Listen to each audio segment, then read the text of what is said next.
Ibang klase talaga itong BCDA at JHMC, no? Kung hindi nyo pa nababasa ang mga bago nilang Facebook post, ako na ang magbabalita sa inyo.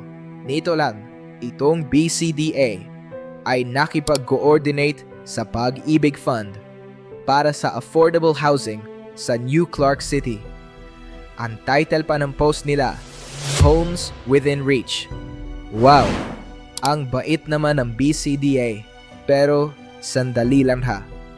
Baka napapalimutan nyo na, habang may project kayong murang pabahay sa Clark, dito sa Camp John Hay, nagpalayas kayo ng mga homeowners, di ba? Naalala nyo? January 2025, yan ang ginawa nyo. Grabe eh. Sa ibang lugar, may pabahay, pero sa mga taga Baguio, nangunguha kayo ng bahay. Paano kayo nakakatulog sa gabi habang ipinagmamalaki ang project na yan? Samantalang may mga pamilya kayong pinalayas at inagawan ng tirahan dito sa Baguio. Ang tindi ng double standard. At hindi lang yan, hindi rin magpapatalo itong JHMC. Nag-host daw sila ng First Business Enterprises and Residents Meeting sa John Hay. Narinig nyo yun ha?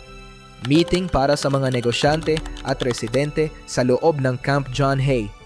May pa-statement pa silang fostering collaboration, transparency, and community engagement. Talaga?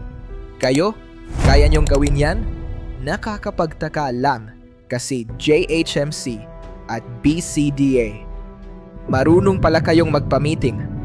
Marunong pala kayong makipag-dialogue at makipag-usap eh. Kung kaya nyo palang makipag-usap ng maayos sa mga approved businesses nyo at sa mga paborito nyong tenants, bakit hindi nyo ginawa yan sa mga homeowners at negosyante na pinalayas nyo noong naglabas kayo ng cease and desist order sa Mile High? Nasaan ang dialogue? Nung pinalayas nyo ang mga homeowners at dinurog nyo ang kabuhayan ng maraming taga Baguio? Nasaan ang collaboration at transparency na ipinagmamalaki nyo ngayon? Wala, kasi bigla na lang kayong naglapag ng order. Pinalayas nyo ang mga tao nang walang maayos na usapan para ma-resolve ang issue.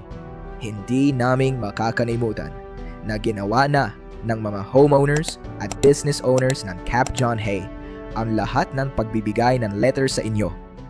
Kung sino-sino na ring officials ang nilapitan nila, nagbabaka sakaling matulungan sila para mabigyan nyo naman ng pansin at makipag-usap man lang kayo, pero hindi kayo natinag.